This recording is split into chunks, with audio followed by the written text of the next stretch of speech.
베스트 프렌끼리 그런 스킨십 할 수 있다. 너가 나에게 오라.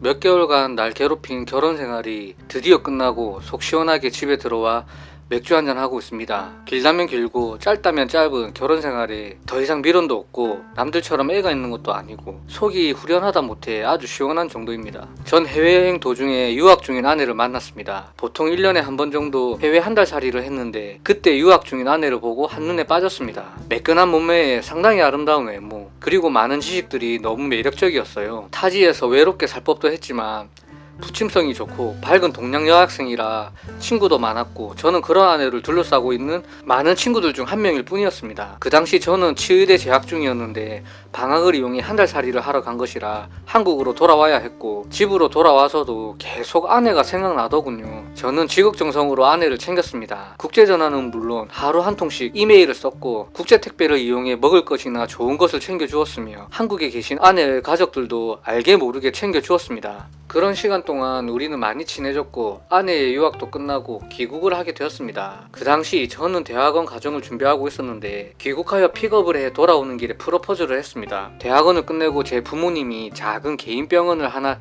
개원해 주시기로 약속을 했는데 고생 안 시킬 자신 있다며 프로포즈를 했고 결혼을 하자 했죠. 하지만 아내는 사귀는 게 좋고 결혼은 이르다며 본인도 공부를 이제 막 마친 터라 자리도 잡아야 하기 때문에 거절을 했습니다. 그리고 시간이 흘러 나는 동네 작은 치과를 개원했고 아내는 대기업 해외 전략 컨설팅 팀에 취직을 했습니다. 그리고 제가 치과를 개원한과 동시에 약속한 것처럼 결혼을 했습니다. 결혼을 하고 나는 아이를 갖고 싶었지만 아내는 일을 더 중요시하는 사람이라 아이 갖는 걸 무척이나 싫어했어요. 아이 갖는 건 포기하고 둘이서만 알콩달콩 살게 될 줄 알았는데 사람 일이란 게 참 알 수 없네요. 결혼과 동시에 우리의 부부관계가 없어졌습니다. 오랜 유학생활로 실제 연애기간이 몇 년 되지 않았지만 연애기간 중 그래도 관계는 했었는데 결혼과 동시에 잠자리는 손에 꼽을 수 있을 만큼 그 횟수가 줄었어요. 전 아내를 보면 늘 하길 원했지만 아내는 늘 절 피하기만 했으며 늘 피곤하다고 거절만 했죠. 자기야, 오늘은 진짜 한번 안아보자. 결혼을 했는데 이게 뭐야? 나 피곤해. 가까이 오지 마. 들러붙지 말라고.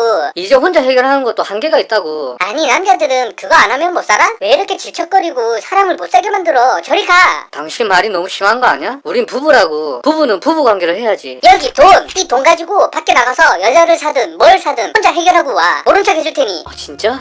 하루는 참는 게 너무 힘들어 목소리를 높여 싸운 적이 있는데 지갑에서 돈을 꺼내 던지며 저에게 밖에 나가 돈 주고 하고 오라더군요. 참 어이가 없었습니다. 늘 저는 성욕에 목말라 했지만 아내는 그런 저를 속물 취급했고 쓰레기 보듯이 봤습니다. 도무지 알 수가 없었습니다. 혼자 해결하고 여기 사라지면 제 스스로에 대한 자괴감으로 늘 힘들었고 성공을 위해 쉬지 않고 일하는 아내에게 오히려 저는 미안한 마음이 들었습니다. 가끔 아주 가끔 저를 허락해주는 날이 있긴 했는데 그마저도 무슨 봉사하느냐 아무런 감흥 없이 의무적인 태도로 일관했습니다. 저 혼자 좋아서 헉거리며 탐했고 아내는 그저 뻣뻣하게 통나무처럼 누워만 있었어요. 전 혼자 만족하고 나면 아내는 돌아 누워 그냥 자버리곤 했습니다. 이런 부부관계 일만 빼면 우리는 정말 남부러울 것 없는 즐거운 부부였습니다. 아내는 똑똑한 지식으로 매사에 합리적이었으며 전 동네에서 친절한 치과의사로 나름 인지도도 쌓고 있었기 때문에 겉으로 봐서는 아무런 문제가 없는 평범한 가정이었죠. 하지만 밤만 되면 둘의 갈등은 극에 치달았고 늘 부부관계로 인해 언성이 높아지고 다툼이 발생하는 일상의 연속이었습니다. 나한테 무슨 문제 있어? 당신이 불만족스럽다면 내가 수술을 하든 뭐를 하든 고쳐볼게. 말해줘. 어머 머릿속이 온통 그거로 가득 찼어? 불만족은 무슨 불만족이야. 사람이 피곤한 게 왜 그래? 도저히 이런 생활 너무 힘들다. 나도 한 번씩 풀어줘야 한다고. 오빠 머릿속엔 온통 그 생각뿐이구나. 진짜 미리 알았다면 이 결혼도 안 했을 거야. 진짜 더러워. 한 번은 자존심을 버리고 물었습니다. 저에게 무슨 문제가 있냐고, 저에게 만족하기 어렵냐며. 하지만 그런 이야기를 꺼내는 것 자체를 굉장히 비아냥거리며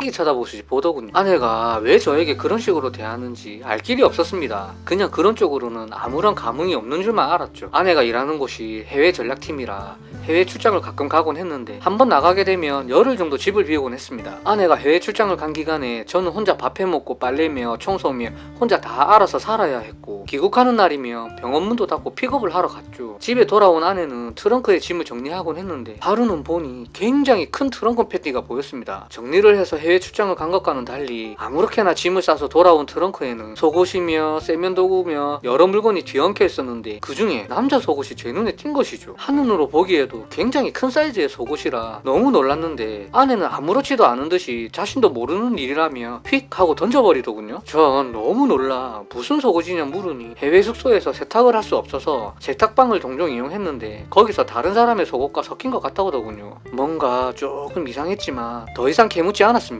바로 그날 밤은 어쩐 일인지 아내가 부부관계를 원하더군요. 태도도 굉장히 적극적이고 출장 중 너무 보고 싶었다며 외롭게 해서 미안하다며 제품에 안겼습니다. 태도가 갑자기 돌변한 것이죠. 그런데 어느 날 집으로 속도 위반 과태료 고지서가 아내 앞으로 날라왔습니다. 급하게 어디를 가다 속도를 위반했으려니 하고 고지서를 들여다봤는데 제 눈을 의심하고 말았습니다. 바로 날짜가 아내가 해외 출장 중인 그 기간에 찍힌 과태료였기 때문에 정말 놀랐습니다. 분명히 10일 동안 호주의 해외 바이어 컨설팅에 참여한 아내가 가속 카메라에 단속이 되었습니다. 너무 의아했는데 아무리 봐도 아내의 차였습니다. 다시 보고 다시 또 봐도 아내가 해외 출장 중에 찍힌 국내 가속 카메라 고지서였습니다. 살이 떨리고 다리에 힘이 풀려 주저앉고 말았습니다. 원장실에서 혼자 무수히 많은 생각을 해봤습니다. 적어도 2달에 한 번 해외 출장으로는 길게는 2주, 짧게는 5일의 공백 기간이 있었는데 이 기간 동안 국내에 있었으며 어디서 무엇을 했을까? 얼마 전 봤던 트렁크 팬티는 무엇일까? 이 이야기를 아내에게 단도직입적으로 이야기해서 캐내야 할까? 아내는 매우 합리적이고 매사에 철저한 사람입니다. 제가 이렇게 대놓고 물어본다 해도 정확하게 그리고 사실대로 모든 것을 말하지 않을 것이라는 생각이 문득 들었고 공채인식으로 열어야 하는 아내의 폰을 들여다보는 것도 불가능했습니다.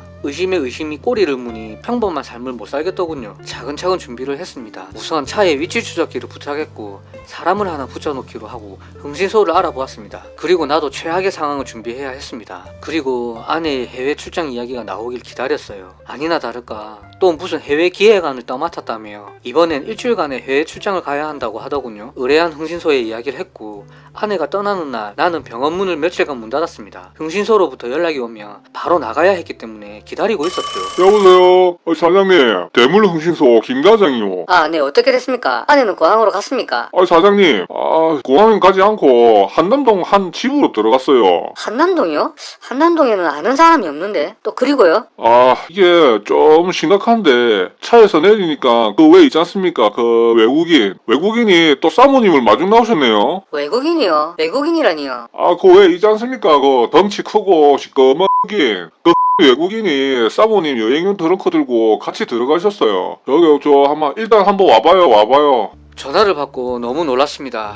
설마 하던 일이 현실로 다가왔죠. 아내의 차는 공항을 가지 않고 한남동으로 향했으며 출장이라며 싼 큰 트렁크를 차에서 내려 한남동의 한 집으로 들어갔다 했습니다. 혹시나 해서 아내에게 전화를 해보니 역시나 아내의 폰은 꺼져 있었습니다. 해외 출장을 가면 늘 폰을 꺼두는데 역시 그날도 폰을 꺼두었더군. 흥신소에 전화를 받고 한달음에 아내가 들어갔다는 집으로 달려갔습니다. 그리고 흥신소 사람을 만났고 들어갔다는 집을 보니 외국인이 많이 거주하는 그런 곳이더군요. 심장이 터질 것 같았습니다. 바로 들이닥쳐서 아내의 머리채를 잡아 흔들고 싶었지만 막상 들어갈 용기가 안 나더군요. 안에서 벌어질 일을 두 눈으로 마주할 용기가 도저히 나지 않았어요. 그리고 흥신소 사람이 건네준 몇 장의 사진은 너무 끔찍한 그림이었습니다. 아내의 차 트렁크 문이 열려 있었고 그 안에서 여행용 트렁크를 꺼내는 흑인, 그리고 흑인과 포옹하는 아내, 가벼운 입맞춤을 하는 아내와 흑인, 팔짱을 끼고 너무 밝은 모습으로 집으로 들어가는 아내와 흑인. 그 집은 외국인, 다시 말해 흑인이 살고 있는 집이었습니다. 심장이 무너져 내리더군요. 아내가 취업을 한과 동시에 결혼을 했으며 곧바로 잦은 해외 출장이 시작되었기 때문에 결혼을 한 2년 동안 계속 이런 만남은 이루어진 것입니다. 그리고 부부관계를 거부한 이유도 이제는 알 것 같더군요. 담배를 피지 않았던 나이지만 담배를 사서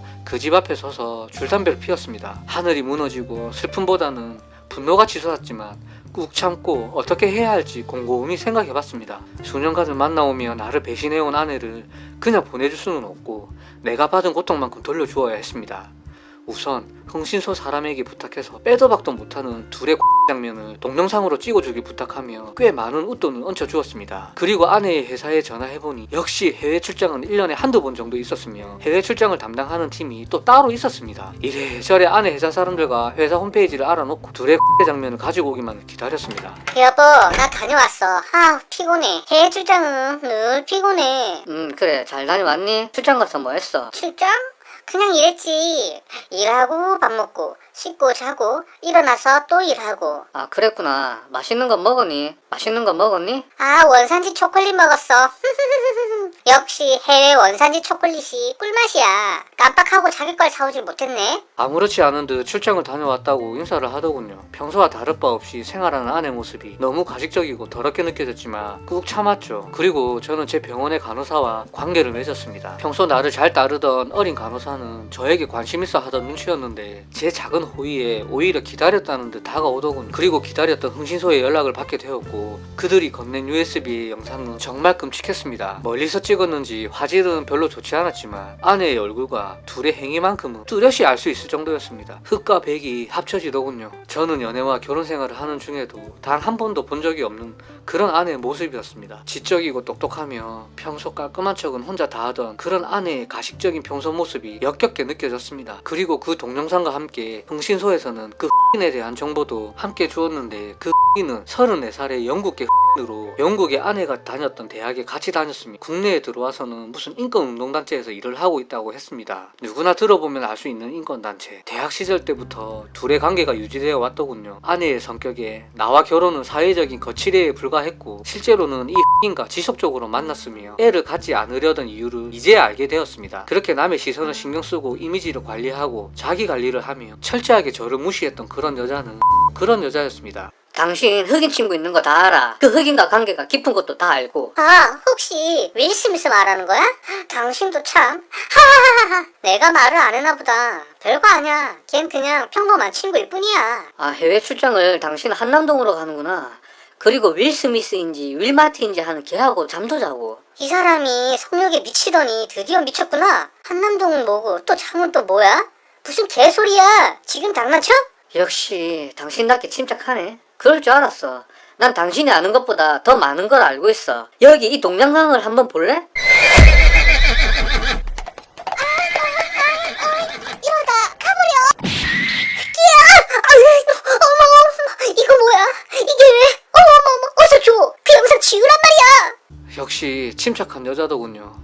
예상했습니다. 예상했던 대로 아무 일 아니라며 그런 일 없다며 친구일 뿐이라고 말을 하더군요. 동영상을 보여주자 기겁을 하는데 사람을 썼냐며 오히려 저를 몰아붙였습니다. 제 폰을 빼앗으려 몸싸움을 좀 했고 제 폰을 빼앗더니 그 영상을 바로 삭제하더군요. 급하긴 했나봐요. 하지만 영상은 폰에만 있는 것이 아니죠. 이 영상을 가지고 회사고 어디고 모든 곳에 뿌리겠다 했고 드디어 그 여자는 제 앞에 무릎을 꿇고 빌었습니다. 평소 남들 시선을 많이 신경 쓰고 사회적인 지위를 많이 신경 쓰는 여자라 충분히 그러고도 남을 여자였습니다. 제발 한 번만 봐달라고 빌더군요. 유학생활 할 때 사귀었던 친구인데 분명히 헤어진 것은 맞으며 헤어졌음에도 이 너무 생각나서 절대로 떨쳐버릴 수 없었는데 그 이 한국에 들어오면서 다시 만남이 시작되었다고. 그 친구와 사귄 이후로 다른 남자와 관계 가질 수 없게 되었다고. 결혼을 하면 잊혀질 줄 알았지만 도저히 정을 떼지 못해서 다시 만나게 된 것이라 했습니다. 해외 출장은 처음부터 속인 것은 아니며 둘 사이가 깊어지자 함께 하고 싶은 마음이 더 커져 저지른 실수인데 절대로 그 친구를 사랑하는 마음이 있는 건 아니고 어디까지나 몸만 원했을 뿐이라며 제발 동영상을 지워달라고 했습니다. 저는 영상을 지워주는 조건으로 이혼과 아내 명의로 되어 있는 아파트와 현금 5천만 원을 달라 했고 그 흑인을 불러다가 내 앞에 무릎을 꿇려라 했습니다. 아내는 좌절한 듯 엉엉 울더니 명의와 현금은 준비되는 대로 줄 것이며 그 흑인 친구를 부르겠다 했습니다. 지금 당장 데려오라며 제 앞에서 스피커폰으로 전화를 해라 요구를 했고 아내는 울며 그놈과 통화를 하기 시작하더군요. 그 잘난 척하던 아내가 그런 비참한 꼴을 보일 줄 누가 알았겠습니까? 어설픈 한국말과 울고 있는 여자의 통화는 참 가관이었습니다. 스미스, 지금 어디야? 어우, 큐티걸.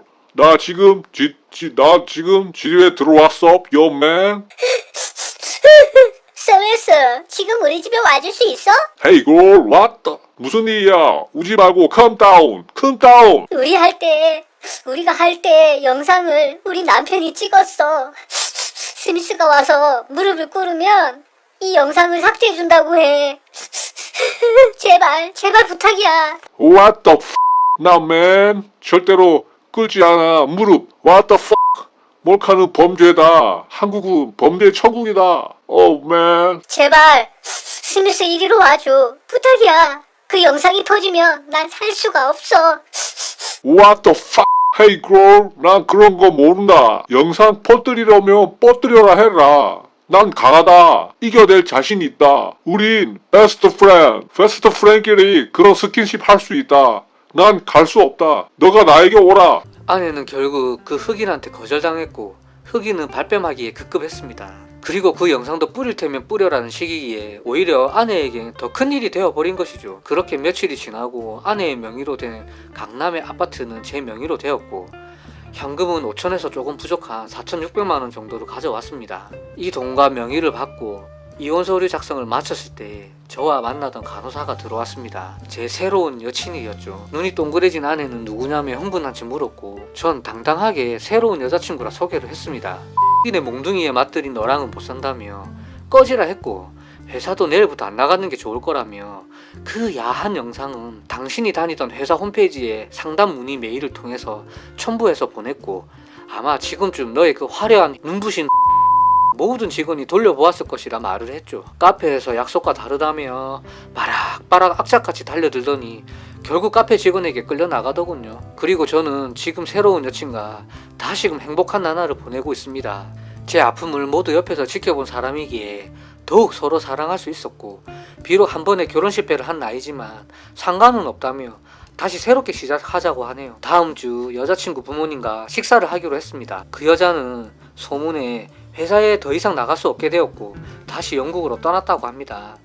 한국에서는 더 이상 고개를 들고 다닐 수 없게 되었겠죠. 누가 들으면 돈도 받고 아파트도 받고 약속을 지키지 않은 아주 나쁜 놈으로 보일 수도 있겠지만 연애부터 결혼까지 저를 속여온 것을 생각하며 지금도 밤잠을 설칩니다. 지금은 지난 이야기라 이곳저곳 좀 찾아보니 사귀어본 여자는 동양인은 절대로 만날 수 없다는 이야기도 있더군요. 아마 다른 흑인 만나서 또 괴성을 지르며 의식을 잃고 있겠죠. 낮에는 전문 직종에 종사하는 커리어 우먼, 저녁엔 흑마 조련사. 참고로 그 동영상은 그 카페 나오면서 완전히 삭제를 했습니다. 가끔 지금 여친은 그 이야기를 꺼내곤 하지만 크게 질투하거나 그러지는 않습니다. 이곳에서 이런저런 글 읽다가 제가 겪은 이야기도 한번 올려봅니다. 구독과 좋아요 부탁드립니다.